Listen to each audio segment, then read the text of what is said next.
Olá, sejam todos muito bem-vindos ao nosso canal. No vídeo de hoje, vamos mergulhar na vida e na obra de um dos mais influentes reformadores religiosos da história, conhecido como a Estrela da Manhã da Reforma.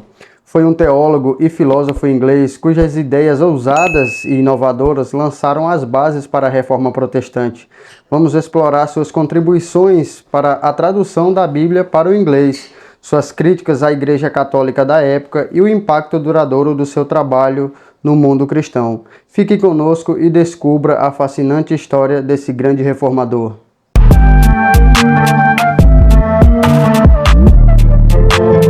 John Wycliffe foi um teólogo, sacerdote e estudioso inglês, reconhecido como um precursor da Reforma Protestante na Europa. Wycliffe condenou as práticas da Igreja medieval, citando muitos dos mesmos abusos que mais tarde seriam abordados por outros reformadores.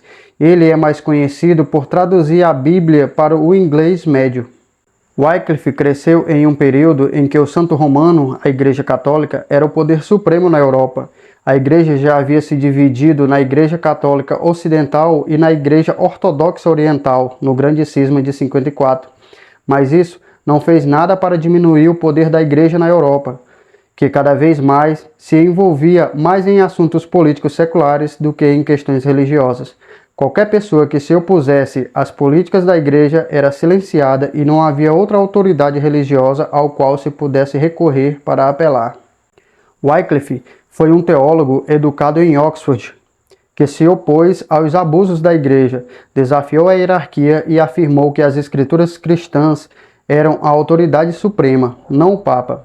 Ele desenvolveu a teologia de dois domínios, uma igreja terrena e uma igreja idealizada, claramente baseada em princípios platônicos que ele havia aprendido com sua leitura atenta às obras de São Agostinho de Hipona, e afirmou que a igreja terrena se afastou do que deveria ter sido.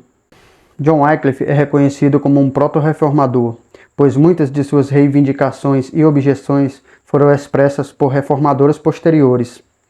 Ele foi protegido da perseguição por poderosos aliados políticos na Inglaterra e pelas distrações causadas pelo cisma ocidental de 1378 a 1417, durante o qual houve dois papas, um em Roma e outro em Avignon, na França, com diferentes facções do clero apoiando uma ou outra.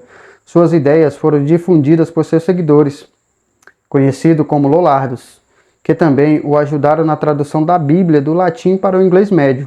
Embora ele tenha entrado em conflito com as autoridades da Igreja na Inglaterra entre 1377 e 1382, e tendo sido privado de seu cargo de professor em Oxford, ele não foi excomungado nem oficialmente marcado como um herege. Depois ele foi decretado morto em 1415. Seus restos mortais foram desenterrados em 1428, queimados e jogados no rio Swift.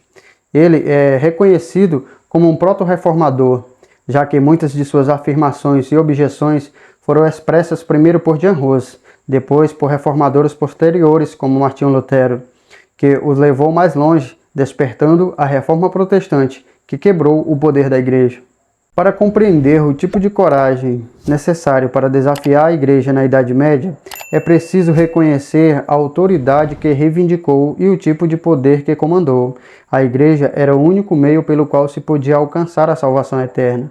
E como o céu e o purgatório e o inferno eram reconhecidos como certezas que o aguardavam após a morte, os preceitos da Igreja tinham que ser seguidos, sem questionar. A Igreja reivindicou esta autoridade diretamente através das Escrituras, citando Mateus 16, do 18 a 19, onde Jesus nomeia o apóstolo Pedro como a rocha sobre a qual a minha Igreja será constituída, o que as autoridades eclesiásticas alegaram ter feito de Pedro o primeiro Papa e de cada Papa a seguir seus sucessores.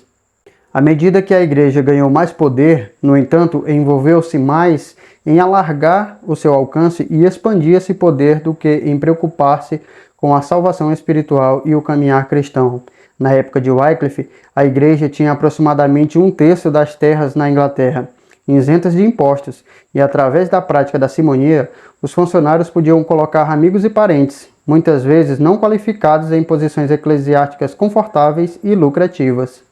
O ano exato do nascimento de Wycliffe é contestado com alguns estudiosos situando-o já em 1320, mas é geralmente aceito que ele nasceu na vila de Whipsell, em Yorkshire, na Inglaterra, em 1330.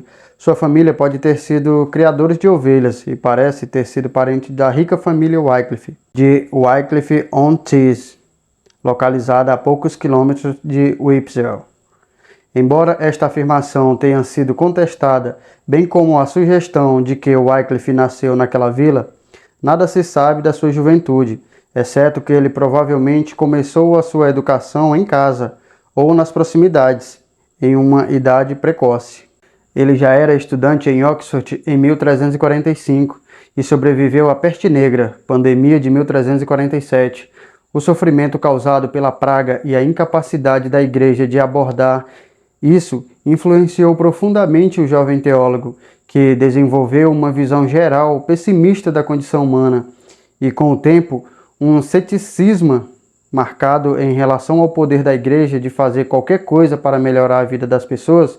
O estudioso Christoph Ocker observou que a ajuda divina disponível era através da igreja, mas Wycliffe observou que nenhuma ajuda da igreja durante a peste teve qualquer efeito no alívio do sofrimento do povo, enquanto muitos, se não a maioria do clero, concentraram os seus esforços na proteção de si mesmo e na acumulação de mais riqueza e maior conforto.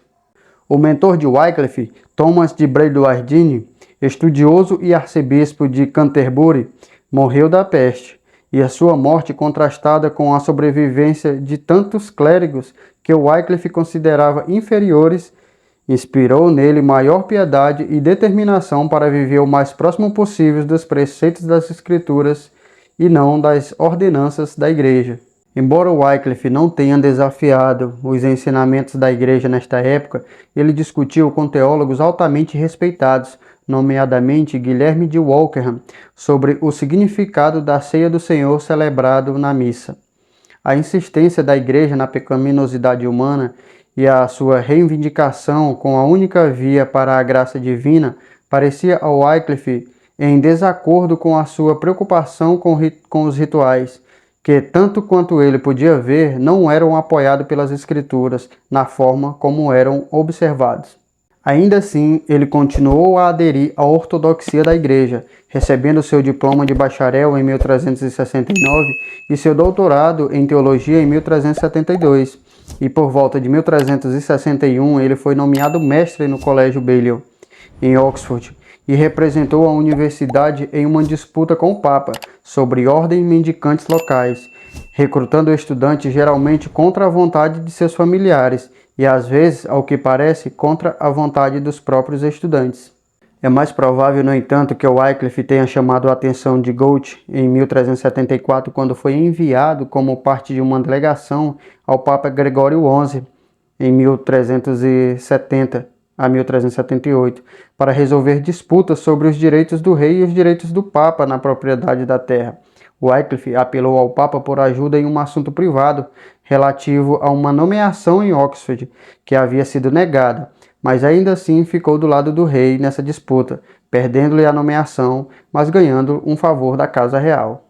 O Papa decidiu contra Wycliffe e Oxford nesta disputa, mas marcou seu primeiro desafio à autoridade papal, e pode ter sido este o evento que chamou a atenção do poderoso nobre João de Goethe, um dos filhos do rei Eduardo III, que se tornou um dos aliados mais importantes de Wycliffe.